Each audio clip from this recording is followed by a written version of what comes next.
My daughter mocked my birthday gift, saying it would be better if I wasn't so pathetic. Even my wife agreed, so I moved out, filed for divorce, and forced them to face what they had already lost. I'm 54 male, living in Traverse City, Michigan. I have been a mechanic my whole adult life. 31 years of busted knuckles, brake dust in my lungs, and that motor oil smell that will not come off no matter how hard you scrub. I own my own shop now. Sheridan Auto 6 Bays, and a reputation for honest work. Her name is Paige, my daughter. The girl I used to carry on my shoulders at county fairs because she wanted to see over the crowd. The girl who cried into my shirt when her first boyfriend dumped her. I sat there patting her back like an idiot, telling her she deserved better. Apparently, she agreed with that last part a little too much. 26 years old. I had raised her since she was a screaming potato in a blanket. Changed the diapers, paid for the braces, taught her how to drive in a parking lot behind the Kroger on Saturdays when her mother was too busy getting her nails done. And this was what I got. In front of her friends on her birthday, while a $32,000 car sat in the driveway with a bow on it that took me 20 minutes to tie. The party was Paige's idea. She wanted something big for her 26th birthday. A backyard bash with her friends, her fiancé, and enough decorations to make the neighbors think we had lost our minds. My wife Colleen handled the planning. I handled the bill. That is how it had worked for 28 years of marriage. I spent the week before the party stringing lights across the backyard, setting up tables, hauling chairs from the rental place because Paige insisted plastic lawn furniture was too tacky. By the time the first guest arrived, I was already tired, but I smiled, shook hands, made small talk with people I barely knew, and waited for the right moment to bring out the gift. I had been planning the car for months. Paige is old. Honda was on its last legs, burning oil, and making sounds that kept me up at night, worrying she would break down on some back road. A Mazda CX-30, reliable, safe, good on gas. I test drove 3 of them before picking the one with the best safety ratings. Even got it in her favorite color, that dark blue she always pointed out when we passed the dealership. The look on her face when she saw it was not disappointment. It was disgust. A Mazda, she said loud enough for everyone to hear. Dad, seriously, I could feel the whole vibe shift. 20 or so people suddenly very interested in the appetizer table. Her fiancé, a guy named Chester, who sold insurance, stood there with his arms crossed like he was watching a show. It is brand new, I said. $32,000, top safety ratings, 4 years of warranty. It is a Mazda, she repeated like I had handed her a bicycle with a missing wheel. You know I wanted a BMW. We talked about this. Mom showed you the ones I liked. Those started at $55,000 Paige. So, you own a business. I looked at my daughter then. Really looked. The expensive highlights in her hair, the designer bag hanging off her shoulder, the engagement ring that Chester's parents had probably paid for because that kid could not afford a ring pop on his own commission. She had never worked a job that left her sore at the end of the day. Never had to choose between fixing her car and paying rent. Never understood that money came from somewhere. From hours bent under hoods in a shop that hit 100 degrees in July. Then she dropped this bomb. You know what she said? And I swear she glanced at her friends to make sure they were listening. The best gift would be having a decent father who actually gets me what I want. You could hear a pin drop. I turned to look at Colleen standing by the back door with an iced tea in her hand. My wife of 28 years. Her expression said it all before she even opened her mouth. You humiliated her in front of her friends with that pathetic car, Colleen said. What did you expect? I nodded once. Not because I agreed, because I finally understood something I had been too stubborn to see for years. I was not a husband or a father anymore. I was an ATM with a pulse. All right, I said. Paige's expression shifted. She had been expecting an argument, expected me to get defensive, maybe apologize. Definitely given the way I always had. I pulled the bow off the Mazda, wadded it up, and tossed it in the garbage can by the garage. Then I got in the car and drove away. No yelling. Just the smooth hum of the engine. My brother lives 20 minutes outside town in a house he built himself over 3 summers when he was still married. The marriage did not last, but the house did. That is Victor for you. Everything he touches either falls apart or stands forever. No middle ground. Vic is 4 years older. He went through his own divorce 8 years ago. His ex-wife took the kids to Ohio and left him with nothing but the house and a woodworking hobby that started as a distraction and became an obsession. He has got 2 sons he sees twice a year if he is lucky. If anyone understood what I was going through, it was him. He was on his porch when I pulled up, feet kicked up on the railing watching the sunset. Nice car, he said as I got out. Is it yours? It was supposed to be for Paige, her birthday gift. He raised an eyebrow. Was I told him what happened? The whole ugly scene in the driveway. Every word my daughter said. Every word my wife did not have to say because her face did the talking for her. Vic listened without interrupting. When I finished, he just nodded slowly like he was thinking it over. "You can stay in the spare room," he said, "long as you need."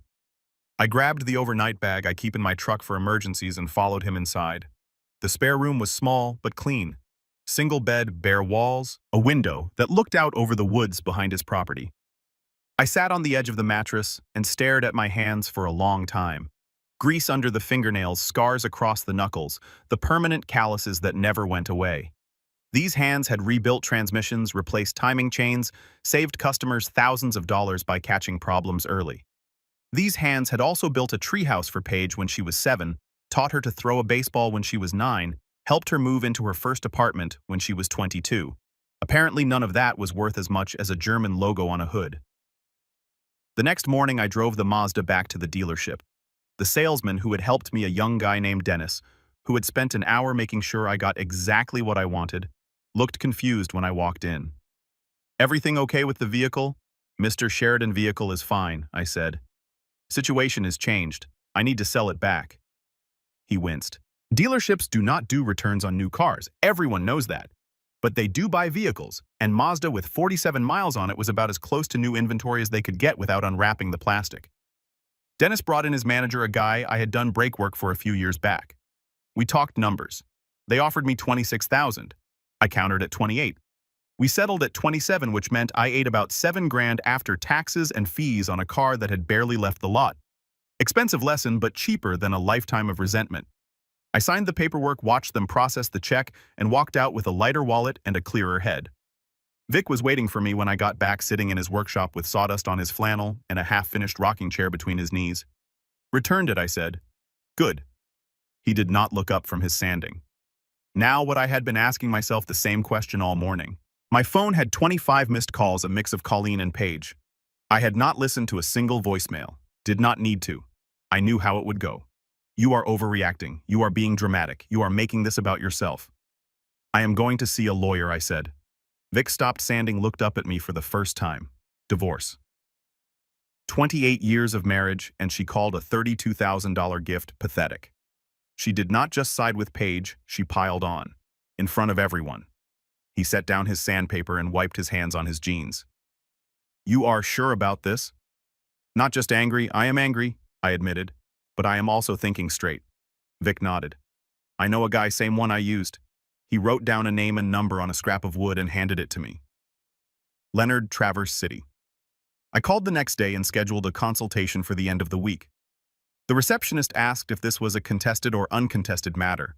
I told her I honestly did not know yet, but I had a feeling it would not be friendly. The law office was in a strip mall between a nail salon and a sandwich shop. Not exactly impressive. The man himself matched the office. Mid-60s, gray beard, reading glasses perched on his nose. "Tell me about your assets," he said after we had covered the basics. I walked him through it. The house purchased 22 years ago, paid off 9 years early because I worked overtime every chance I got. The shop, which I had built from nothing with a small business loan, I had repaid in full 8 years ago. 2 vehicles, retirement accounts, a savings account that I had been quietly building for years without telling Colleen because she treated money like it grew on trees. Leonard took notes, asked questions, made sounds that could have been approval or concern. When I finished, he leaned back in his chair and studied me. "Michigan is an equitable distribution state," he said, "not community property. The court divides assets based on what is fair, not necessarily 50-50. What does that mean for me? It means we can argue that assets you brought into the marriage, assets you built independently, should weigh in your favor. Your business, for instance.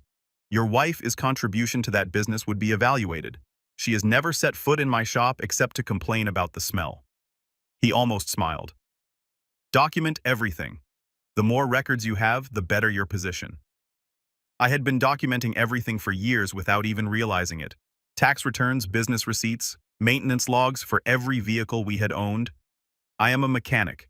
Paperwork is half the job. Every repair gets written up.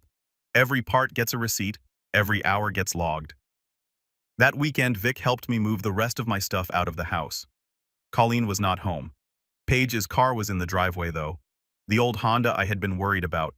Still burning oil, still making sounds. Vic had borrowed a trailer from a friend and we loaded it with everything that was clearly mine.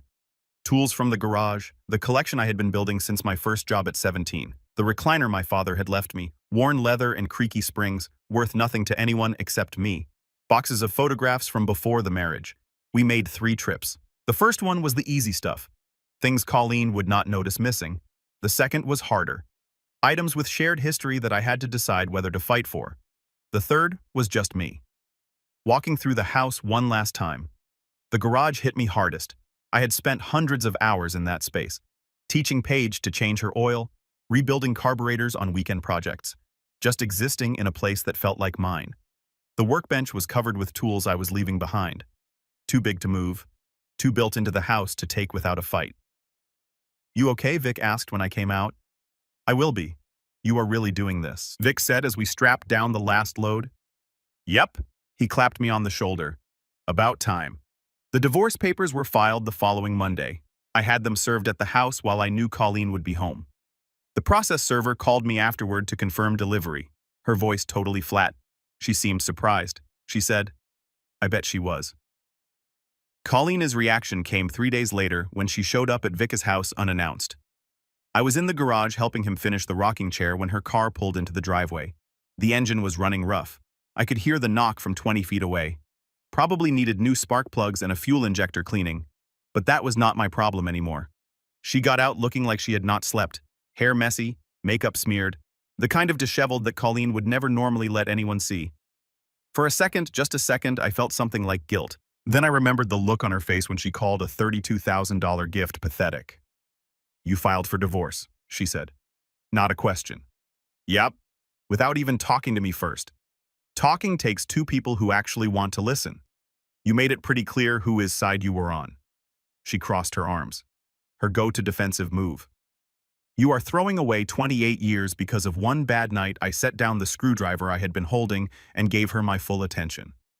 One bad night, Colleen. It was not one bad night. It was 28 years of being taken for granted. Topped off with you calling my gift pathetic and our daughter wishing she had a different father.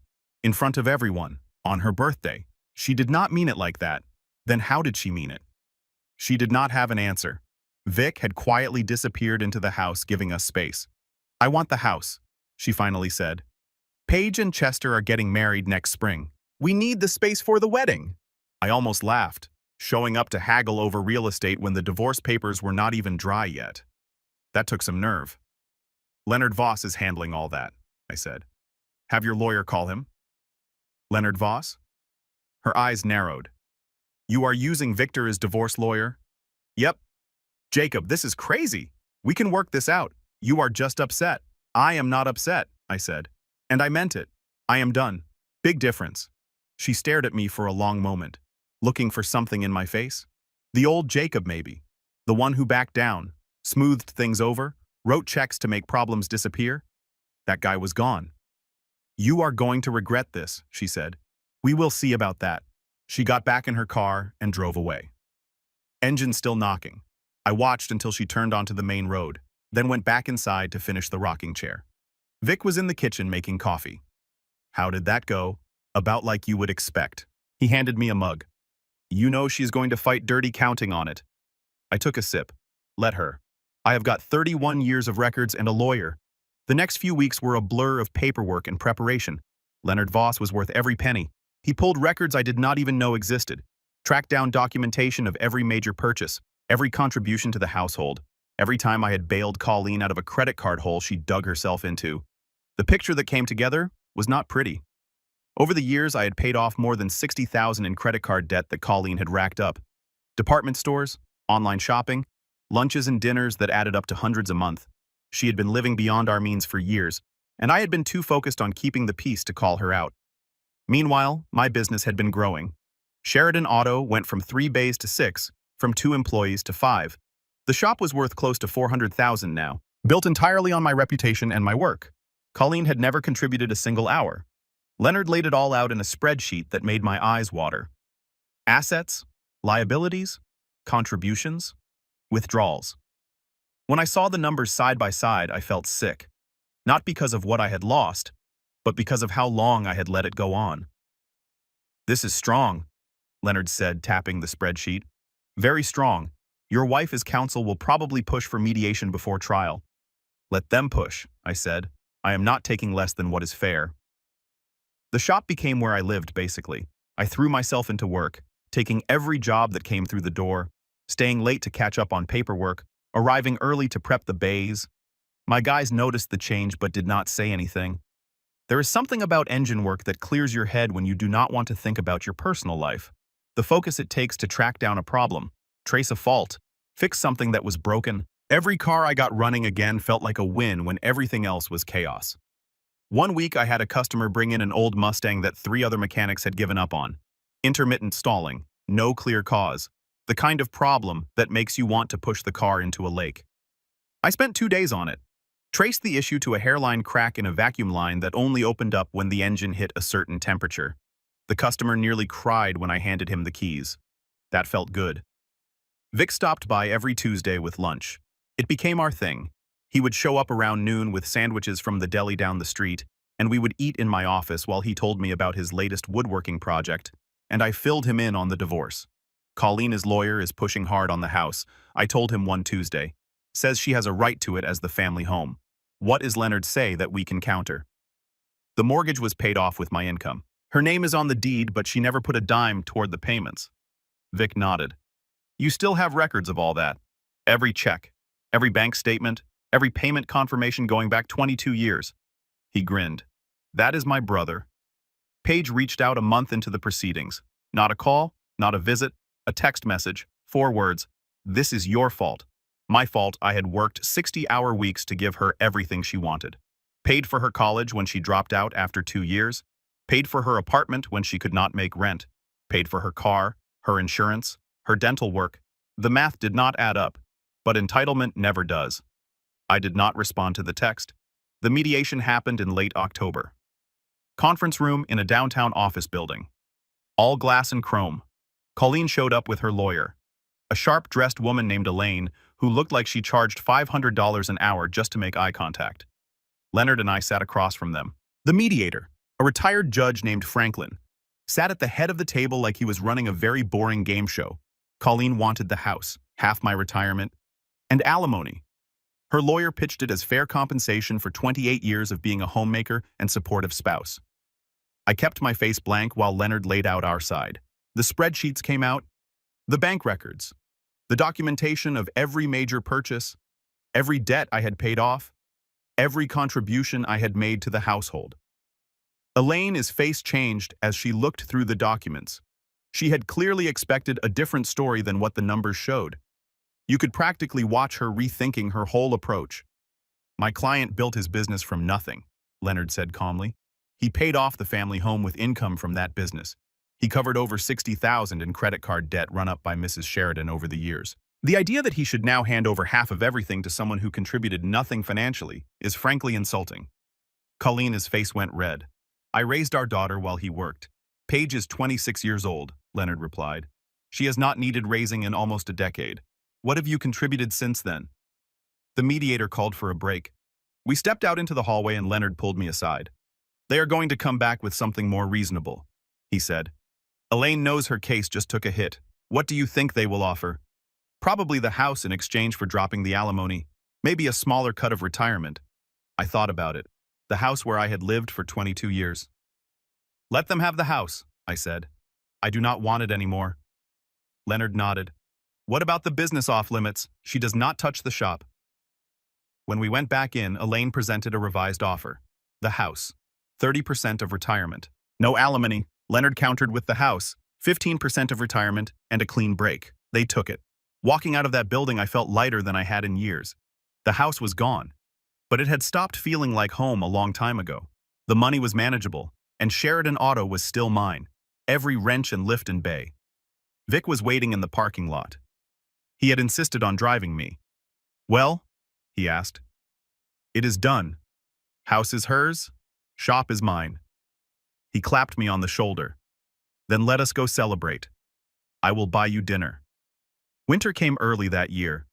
First snow in mid-November. The kind that sticks around and makes everyone miserable. I moved into an apartment across town. A two-bedroom with a view of the parking lot and neighbors who kept to themselves. I spent Thanksgiving at Vic's place. Just the two of us. Eating sandwiches and watching football because neither of us could cook a turkey without turning it into a biohazard. He had finished the rocking chair and presented it to me like it was a trophy. Beautiful work. Smooth finish. Perfectly balanced. Oak hand selected from a lumber yard 3 hours away because Vic does not do anything halfway. The joints were tight. The curves felt right. The whole thing was built to last generations. I put it on my balcony and sat in it every morning with my coffee. "You are getting philosophical in your old age," Vic said when he caught me out there one morning. "I am learning to appreciate small things," I replied. Paige got married in March. I was not invited. Heard about it secondhand from a cousin who still talked to both sides of the family. Small ceremony, backyard venue, the same backyard where she told me I was not a decent father. Funny how that worked out. Chester is parents paid for everything, according to the cousin. The dress, the catering, the photographer. Colleen contributed the venue, which was really my contribution since I had mowed that lawn for 22 years, but who was counting anymore? Besides me. I did not send a gift, did not send a card, just let the day pass like any other Tuesday. Spring brought some changes. The shop was busier than ever, word of mouth filling my bays with more work than my guys could handle. I hired 2 more mechanics, young guys fresh out of trade school who reminded me of myself 30 years ago. Hungry, eager to learn, willing to put in the hours. I was building something new, not just the business, but a life that was not all about people who did not appreciate me. Joined a bowling league with Vic, which sounds lame until you realize it is just an excuse to hang out and throw heavy objects at wooden pins once a week. Our team was called the Spare Parts, which I thought was clever. We were terrible consistently last place, but nobody cared. It was 2 hours every Thursday where the only thing that mattered was knocking down pins and talking about nothing important. Started cooking for myself instead of eating takeout every night. Turns out I am not bad at it when I actually try. It felt good making something with my hands that did not involve engines or wrenches. Even adopted a dog from the shelter, a grumpy old mutt named Bruno who had been passed over by everyone looking for puppies. He was 8 years old and had the personality of a retired bouncer. The shelter lady said he had been there 6 months and nobody wanted him. I signed the paperwork that afternoon. Bruno and I got each other. We had both been left behind by people who wanted something newer, and we had both decided that staying bitter about it was a waste of time. He did not need much, just food walks and someone to sit with while the sun went down. I could do that.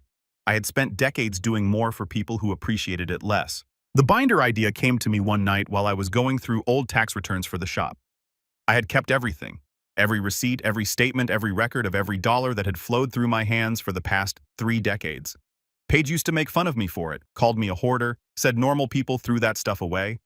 Normal people did not end up needing proof that they had spent a lifetime supporting ungrateful family members. Turns out, my paranoia was actually preparation. I started putting it together, the same way I approached a complicated engine rebuild, section by section, year by year. College tuition payments from when she enrolled, then the refund I never got when she dropped out after 2 years because she decided school was boring. Apartment rent for the 3 different places she had lived when she could not make ends meet. Car insurance premiums that I kept paying even after she was old enough to handle it herself. There were medical bills when she broke her arm skiing in college, a trip I had also paid for. Credit card statements from when she maxed out her first card, 22, and I bailed her out. The dental work when she cracked a tooth and did not have coverage. Emergency car repairs when she ignored warning lights until something actually broke. The numbers added up to just over $140,000. That is what I had put into Paige beyond the basics of food, shelter, and clothing. $140,000, not counting inflation, not counting the interest I had lost by emptying my savings over and over instead of letting it grow. I put it all in a black binder with tabs and labels, set up like a case file, just facts. On the cover, I wrote 3 words, what I gave. Vic saw it during one of his Tuesday visits, picked it up, flipped through it, let out a low whistle. "What are you going to do with this?" he asked. "Not sure yet. Maybe nothing. Maybe everything." "That is a lot of money. That is a lot of years." He set the binder down and looked at me with an expression I could not read. "You know this will not change how they see things." "I know, but it might change how everyone else sees things." He was quiet for a minute. Then he nodded. "If you are going to do something, do it right. Send them to the people who matter. Let the facts speak for themselves. The opportunity showed up 6 months later like it had been waiting for the right time. Paige and Chester bought a house, heard about it from the same cousin who kept me in the loop on family stuff. Nice place in a subdivision on the north side of town. 3 bedrooms, 2-car garage. The thing about buying a house is that you need good credit and a solid income. Chester's insurance job was not exactly bringing in big money, and Paige was working part-time at a boutique, making barely above minimum wage.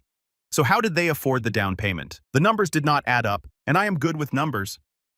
The cousin filled in the gaps. Colleen had taken out a home equity loan on the house I had given her. Used the money to help Paige and Chester with their down payment. $40,000 borrowed against equity I had built with 30 years of engine work and overtime hours. The same house I had paid off early. The same house I had walked away from to keep the peace. Now bankrolling another generation of entitlement. I should not have been surprised, but hearing it out loud, hearing that my work had been turned into a gift for the daughter who had publicly wished for a different father, something in me just went quiet. Vic noticed the shift when he came by that Tuesday. "You have got that look," he said, setting down his sandwich. "What look?" "The one you get right before you do something either really smart or really stupid."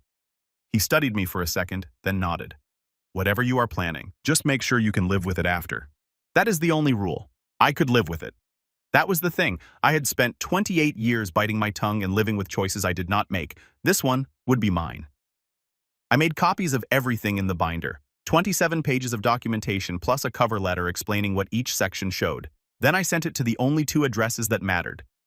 Colleen's sister, who had always seemed to get my side of things, and Chester's parents, who apparently thought they had raised a self-sufficient son marrying a self-sufficient woman. I did not include a return address. Did not include a note asking for sympathy or understanding, just the facts laid out clearly, and let people make their own calls. From there, it spread the way things spread in small towns. Someone tells someone who tells someone else, and within a week, half the county knows your business. Things started falling apart within a week. Chester's parents called Paige wanting answers. Why had they heard that Jacob paid for her college, her apartment, her car? Why had they thought Paige was financially independent when the numbers said otherwise? They had helped pay for their son's house only to find out their daughter-in-law came with a lot more baggage than advertised. The conversations were not fun. Chester's mother, from what I heard, used the word deceived more than once. His father asked some pointed questions about what other surprises were coming. Colleen's sister called Colleen. That did not go well either, according to the cousin. Lots of yelling, lots of accusations, years of family drama finally blowing up. Colleen had apparently been telling her side of the family that I was the crazy one, that I had bailed on my family over nothing. The binder told a different story. Her sister started asking questions Colleen did not want to answer. Chester also started asking questions Paige did not want to answer. The cousin said there was tension fights, long silences stretching through whole evenings. The newlywed honeymoon was done, replaced by what happens when you realize your partner came with more history than you signed up for. Chester's parents had apparently pushed for couples counseling. Paige had apparently told them to stay out of it. That went about as well as you would think. I heard all of this secondhand through the family grapevine. I did not reach out, did not gloat, did not do anything that could look like rubbing it in. Here's the thing about facts. They do not need you to defend them. You put them out there and let people do the math. Colleen could spin whatever story she wanted, but she could not argue with bank statements. Paige could say she was independent all day long, but the receipts said something else. Colleen tried reaching out once. I let it go to voicemail. The message was short. "I hope you are happy with what you have done." I was genuinely. The confrontation happened on a Sunday evening in late fall. I was out on my balcony with Bruno when a car pulled into my apartment complex. Paige's car. The same Honda I had worried about for years. Somehow still running. She got out slow, like she was not sure she wanted to be there. Took her time walking to my building, then up the stairs. The knock on my door was hesitant. I opened it and looked at my daughter for the first time in over a year. She looked beat older than 27. The kind of tired you get when you figure out the world is not going to give you what you want. "Can I come in?" she asked. "Balcony is fine." We sat out there, her in the spare chair, me in the rocker Vic had made. Bruno sniffed her, once decided she was not worth his time, and headed back to his bed by the sliding door. "Chester's parents will not even talk to us," she said. "They are furious. They think I lied about everything." "Did you?"